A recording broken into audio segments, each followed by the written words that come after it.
The answer is good. How is the mood of your people? The answer is not so good. Families are still hurting from high prices, and global growth is anemic. We expect the global economy to grow by 3.2% this year and slow to 3.1% annual growth in 5 years. This is the lowest medium-term outlook in decades. And trade is no more a powerful engine of growth. We live in a more fragmented global economy. Meanwhile, public debt is on track to surpass $100 trillion this year, an all-time high, an equivalent to 93% of global GDP. By 2030, we expect that figure to approach 100% of GDP. So here is the bottom line. The global economy is in danger of getting stuck on a low-growth, high-debt path. That means lower incomes and fewer jobs.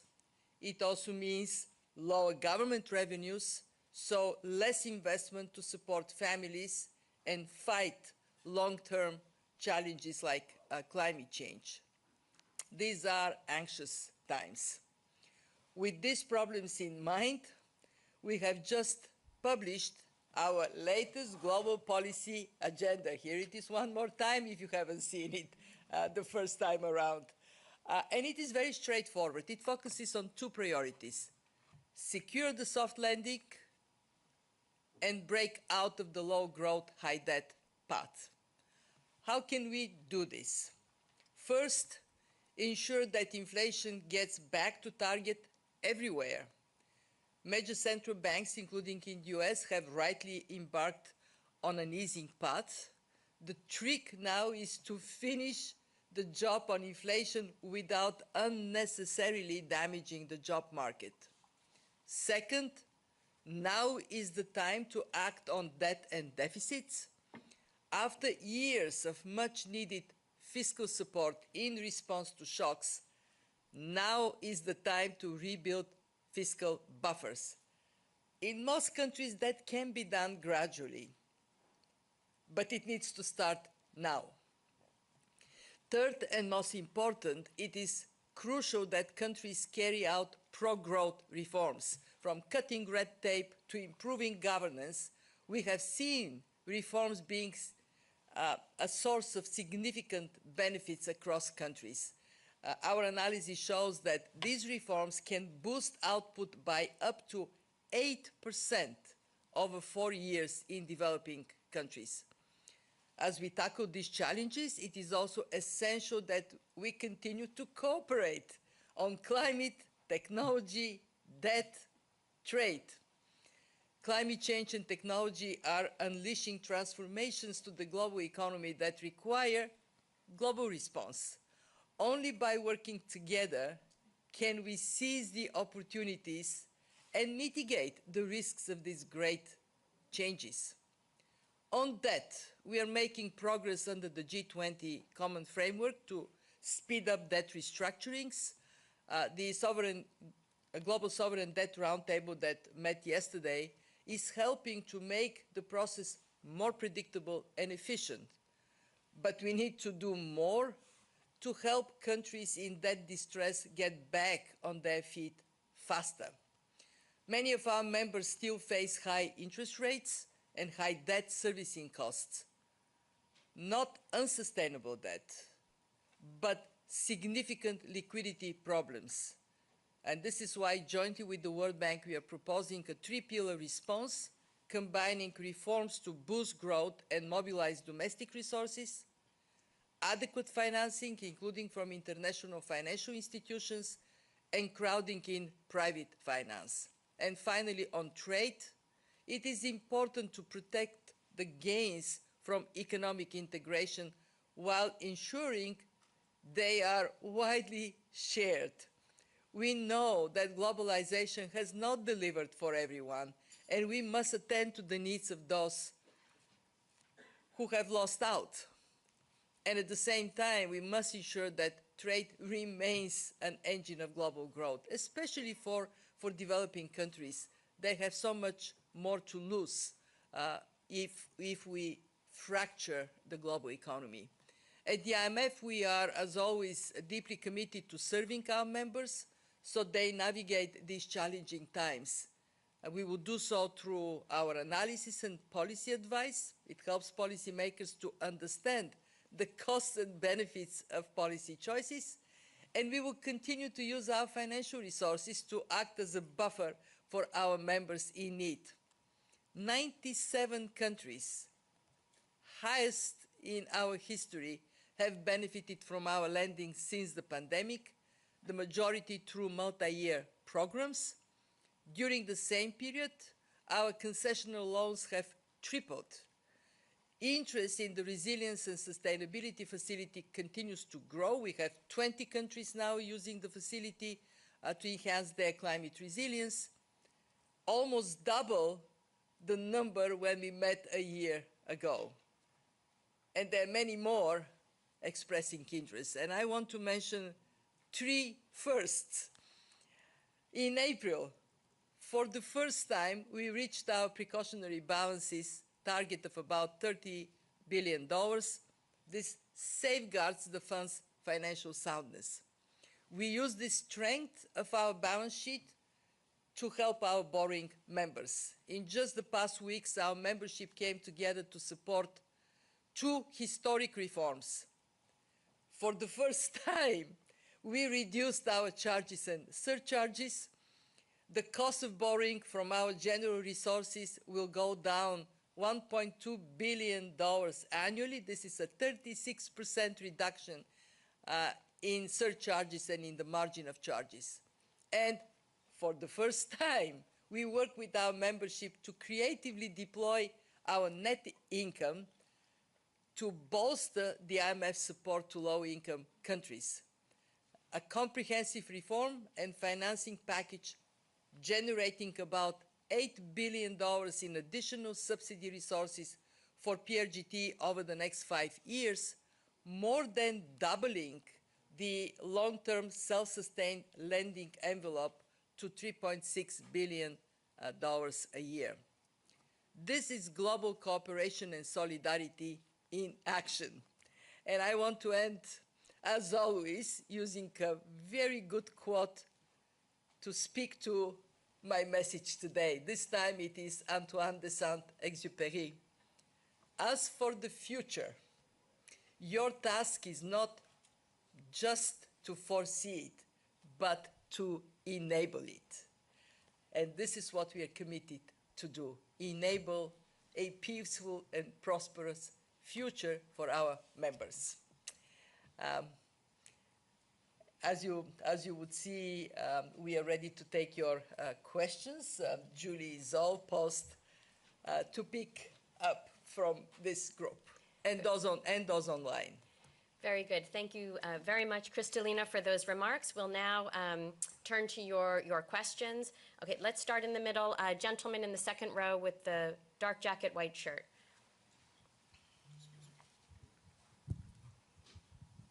Good morning, Kristalina. Daniel Davis, Agence France Presse. Thanks very much for taking my question. I was wondering, you've spoken in the past and today as well of your concern over trade fragmentation and its impact on the global economy. I was wondering, what do you make of the joint declaration adopted by members of the BRICS group of countries in Kazan yesterday, calling for the creation of an independent payment system dubbed the BRICS Bridge? How concerned are you about the fragmentation of the global payment system? Thank you. The idea of having a payment system of a group of countries is not new. What we need to see is more details. What is it in this idea? How that may translate into reality, and then we would be able to assess it. But more broadly, what I recognize is that we have different members forming different groupings, but all members support the IMF. Very good. Okay, let's go to this side. I will take the woman in the front in the pink jacket. Good morning. My name is Rachel, financial journalist at 21st Century Business Herald, Guangdong, China. So my question is that given the global nature of many challenges, you just talked about like high debt and slowing economic growth rate. So how should countries work together to foster future economic growth rate? And also during this process, what role does IMF in facilitating this economic growth? Thank you. We have ample evidence that when countries cooperate, everybody benefits. We also have ample evidence that when there is a higher uncertainty, the value of cooperation is higher. When the world felt in the terrible hands of the pandemic, we had enormous uncertainty, what is going to happen next, and at that time, cooperation of our members within the IMF, cooperation of members in the G20, it has helped crystallize what are the right policies to take and then synchronize global response. And in that spirit, the IMF continues to do three things for our members to nurture that spirit of cooperation. First, we perform our bilateral surveillance and multilateral surveillance function for the benefit of everyone. So countries can get a second opinion on their economies, but they also can see their trajectory in comparison to others and identify policies that can work. In other words, we are a transmission line of good practices. Two, we are there for countries that may face financial difficulties. As I mentioned, we are at a record high level of lending because of the complexities of problems countries face.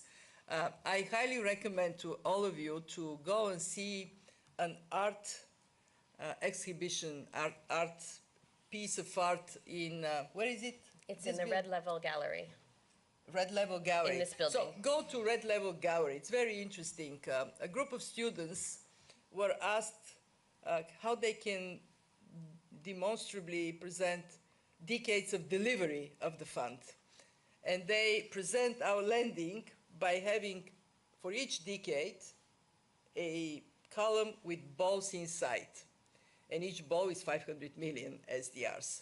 And so you look at the columns, the first one, a couple of balls, the next one, some more, and then you go to the last one, and it's actually breathtaking. I looked at it and I said, oh my God, I'm so glad the fund is there, because that financial support is critical for countries. And three, we are an institution that innovates and shares innovations with our members. One innovation is the Resilience and Sustainability Trust, but we have, throughout our history, we have done many, and then we, of course, pass the benefit to our members. Whenever we have these meetings, now, previous meetings, what impresses me is how serious the discussion on the topics of the day is among finance ministers and central bank governors, and I'm very, very proud we host these discussions. Wonderful. Okay, let's go to this side of the room. I'm going to go all the way to the back. The woman in white in the back on the right there. Thank you. This is Paula Escalada from Agencia F. Latin America is facing low medium-term growth, which is one of the issues being discussed by the G20 in Brazil. What are your views on the Latin American economy? How can it address this issue? And which are the main challenges for the region apart from this? Thank you. You're right. Latin America faces a not different from the whole world, by the way. It faces a disappointing growth path. Growth is moderating And that means that Latin America needs to concentrate on how that trajectory, growth trajectory, can be lifted. We have been discussing the key reforms, growth-enhancing reforms that can be undertaken by countries. I also want to recognize that Latin America is not a unified place, because if you look at the Caribbean or Central America, they're actually doing better. They're doing, their performance is better than global average. And when you look into the reason why they're doing better, well, because they have taken seriously the need to trim down debt. You take a country like Barbados or Jamaica, reforms are bringing results. And because they have taken to heart the significance of governance and engaging the public to pursue reform. So when I think of Latin America, of the big economies in Latin America, it is time to do the same thing, have the ambition to reform in a pro-growth direction. And what is encouraging is that I hear that countries recognize that. Okay, very good. Let's go back to the middle. I'm going to take the gentleman in the third row here on the very end. Thank you. My name is Francis Into with the Ghana News Agency. So while the IMF continues to support economies, the 2024 World Development Report is indicating that 74 out of 108 countries are still trapped in the lower middle income level. What are the significant initiatives that the fund is undertaking to ensure that these countries are uplifted into upper middle income countries, and what will be the impact on the world? We have seen through history how countries break out of this middle income trap. And it is a combination of four things. Invest in education, in people, in human capital. Invest in infrastructure. These days, digital infrastructure is hugely important. It has to be equitable. Invest in governance, rule of law, transparency and accountability to the public, and cooperate, learn from others, engage with others. And I think this is where countries need to go. We have learned a lot about growth-enhancing reforms. We actually know, we have studied how they succeed. And they actually can lift, our analysis shows that growth-enhancing reforms can lift up growth trajectory significantly, up to, as I mentioned, up to 8%. So it is that determination and engaging the public, creating public support that brings results. I always like to give the example of Jamaica, because Jamaica was a country 10, 12 years ago, was a country with very high debt, a lot of crime. People were kind of desperate for their future. Well, they brought that down by half, and they moved the country in a very positive growth trajectory by that holistic approach to development. Was the question about all countries or?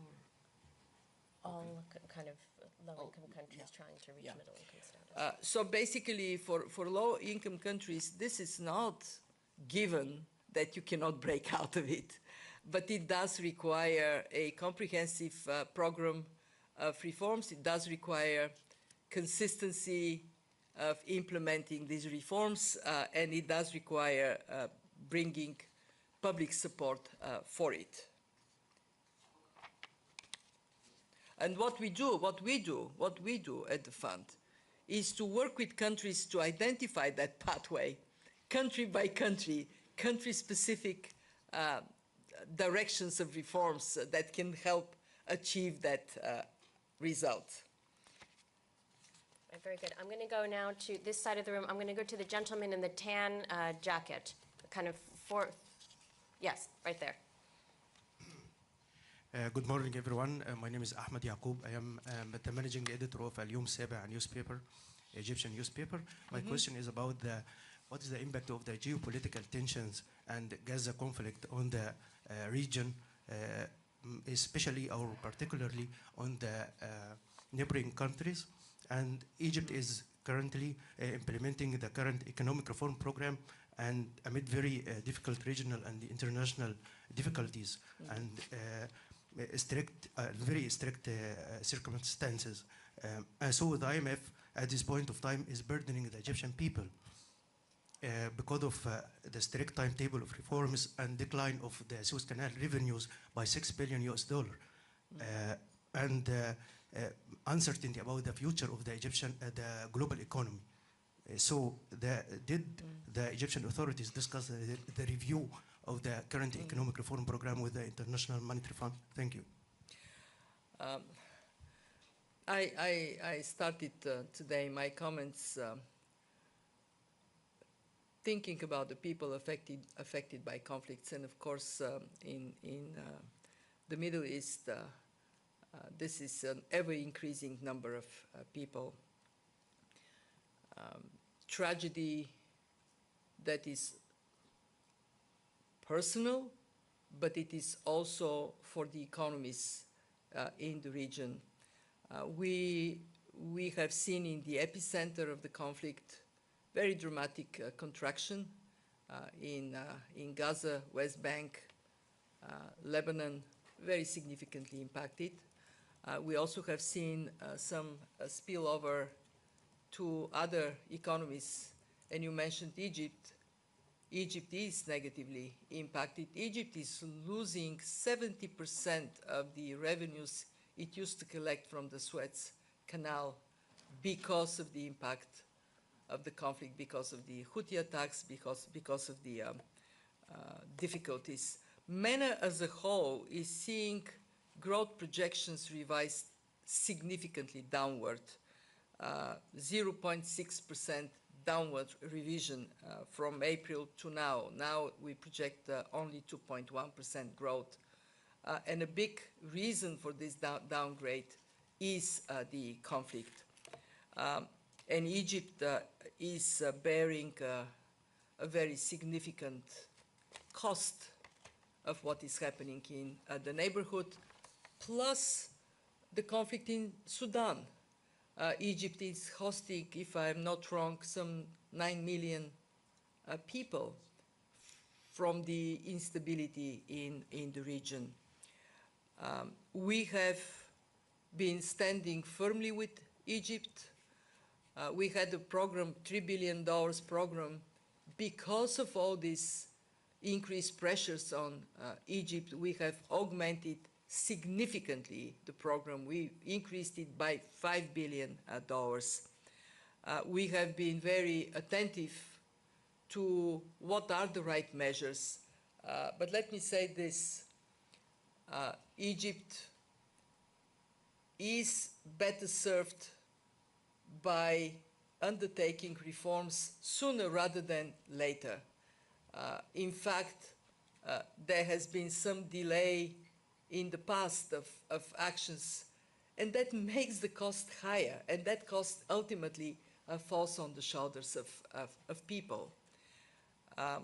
I will go to Egypt in about 10 days, exactly for this reason. I would like to see for myself what is happening in the country. I want to hear what are the views, and we would look into the support of the fund from the perspective of what is best for the country.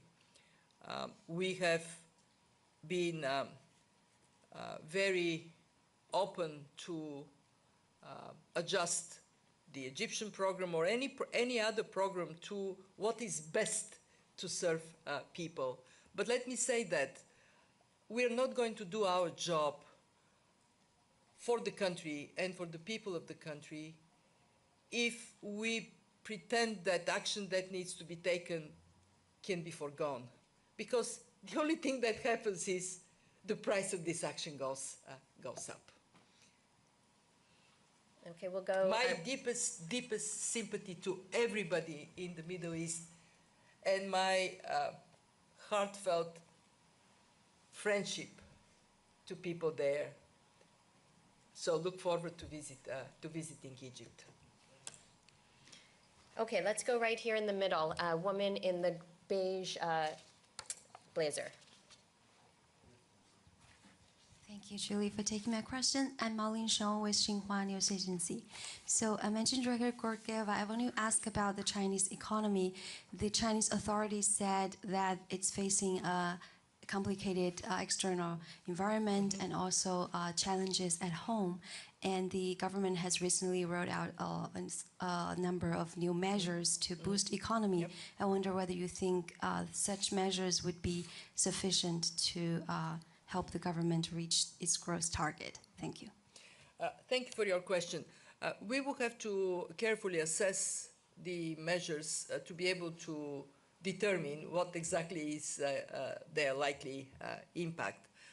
What I can say is twofold. One, that there are measures that go in the right direction.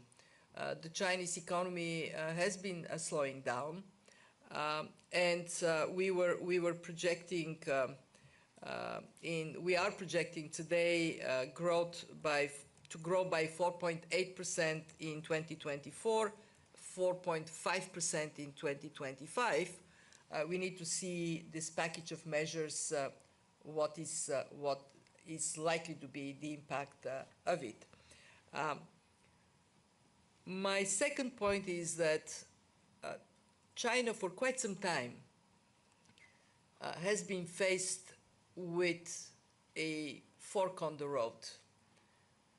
Continue with the export-led growth policies, or boost domestic consumption and shift the growth engine to the Chinese consumer.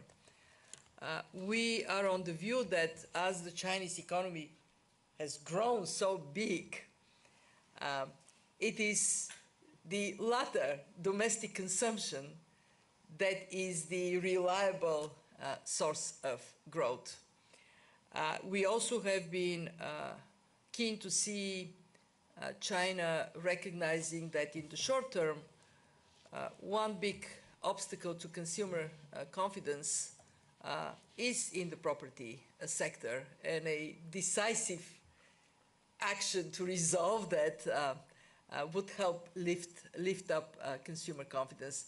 But when you look at the potential for domestic consumption, by having social security and pension reform that gives people confidence that they don't need to save excessively, they can rely on the system, that would mean that they spend more. Taking the sectors of the economy that are somewhat less developed from a consumer standpoint, like healthcare, education, elderly care, making services more of a driver for growth, that would help, of course. And China is, I'm sure the leadership in China is looking into these choices, and as I said, we will have a chance to assess the measures that are proposed more thoroughly. But let me finish with this. If China doesn't move, potential growth can slow down to way below 4%. So it is in the interest of China to take decisive action and implement what has been actually promoted, the dual circulation economy. Let me stop here. I'm going to go to this side of the room. We have a woman in the light blue, kind of in the middle.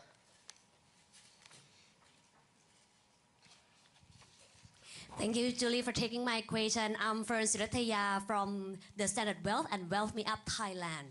We heard a lot of what policy makers should do in the first, second, and third day, right? But I'm questioning that what is the most important thing that policy maker in developing countries like Southeast Asia, including Thailand, should do to balance growth and stabilization? Because we face a lot of challenges, trade war, climate change, AI, aging society, or even high debt, not only sovereign debt, but also consumption debt, because sometimes each policy conflict each other. And moreover, as Thailand will be host IMF annual meeting, IMF and World Bank annual meeting in 2026. So my question is, what are your recommendations and expectations? Thank you. Thank you for your question. Thailand, one of the countries in the ASEAN, is enjoying a good economic performance. And overall, ASEAN has been a bright spot on somewhat gloomy global economic horizon. ASEAN is outperforming the world, and the foundation for outperforming the world is twofold. It is in strong policies and strong institutions, good macroeconomic foundation, and it is in the export-oriented policies that countries have pursued. With global growth slowing down, what we observe is that actually ASEAN is outperforming trade in the rest of the world. And they are outperforming because ASEAN has been working on deepening the trade links within ASEAN countries, and also by working very actively with, in a world of more fragmentation, to retain trade relations with everybody. In fact, what we are observing is that economies that have chosen not to be a part of any emerging bloc, but to trade across, have a better, on the whole, better performance. When we look at the future, ASEAN needs to take on seriously the importance of structural reforms that would position the ASEAN countries even better in a world of fast-changing technologies, in a world of climate change. This is one source of vulnerability for ASEAN, highly vulnerable to climate shocks countries, but it can be also a source of strength if investing in adaptation and in the climate transition is pursued collectively.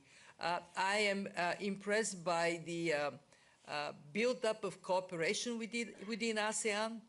Every ASEAN summit is more substantive and more engaging, more effective than the previous one, so I wish the ASEAN countries all the success. This is the right path. Cooperate. As for Thailand, so I'm going to ask your colleagues here, who wants to go to Bangkok for annual meetings? Raise your hand. Anybody wants to go to Thailand? Everybody wants to go to Thailand. Thailand actually has a fantastic track record because you hosted the annual meetings in 1991. And we all very much look forward to coming there. The Thai people are so hospitable. The Thai authorities are so keen to make the meetings a success for the global community. They're already thinking of selecting a team for the meeting that could have a lasting impact that we would carry forward as a global community. I myself look forward to come to Bangkok. Very good. We have so does Julie. Absolutely. So we have time for one final question. I'm going to take the gentleman right in the middle, gray jacket, white shirt, Yaroslav. Right up here. Get me the